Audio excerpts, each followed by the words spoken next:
Bonjour, bienvenue dans les éco-astuces de la natte. Aujourd'hui, on va voir comment faire des petits ballotins, des petits sachets de lavande ou tout simplement qu'est-ce qu'on peut faire de notre belle lavande une fois qu'elle est fanée. Donc là, j'ai la lavande a été coupée et fanée. Bonjour mon chat.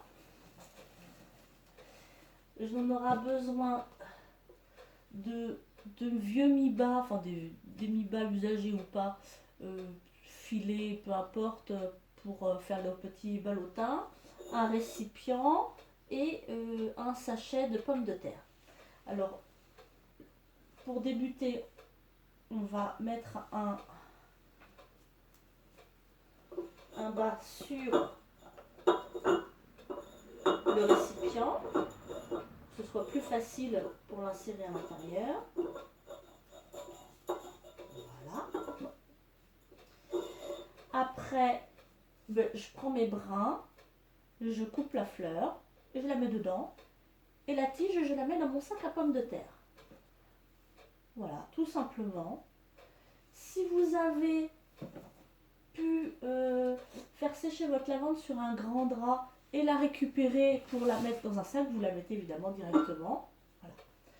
Une fois qu'il y en a assez dans notre bas, eh bien on fait un nœud et puis nous voilà avec un petit ballotin qui sent bon et puis qui va pouvoir parfumer les tiroirs, les placards de vêtements.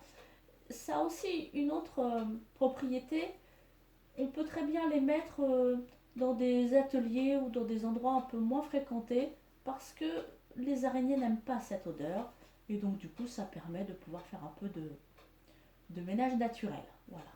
Donc voilà pour nos petits ballotins. Et puis les petites tiges, je les mets dans un sac à pommes de terre que je ferme après. Donc je ferme autant que peu. Et puis je vais l'accrocher ou le mettre à disposition en hauteur pour que les petits oiseaux puissent se servir pour avoir de quoi faire leur nid. Je fais la même chose avec le poil de mes chats j'ai des chats à poils longs et quand ils font leur mue, je les brosse et je garde les poils que je mets aussi à disposition dans un petit sachet d'oignons pour que ça leur fasse de la matière première à disposition, que ça fera l'objet d'un autre tuto. Voilà. Eh bien, c'est sûr que mes petits sachets ne sont pas très très jolis. Je sais que certains d'entre vous ont des jolis petits sachets qu'elles brodent et qu'elles ont tout l'art de faire ça, ce que je n'ai pas. Et vous, qu'est-ce que vous faites de votre lavande? Est-ce qu'elle vous sert à autre chose qu'à sentir bon ou bien éloigner les araignées? Est-ce que vous avez d'autres utilisations de la lavande? Et puis, faites-moi partager comment vous faites et ce que vous en faites, vos petites réalisations. Si cette petite présentation vous a plu, mettez-moi un like.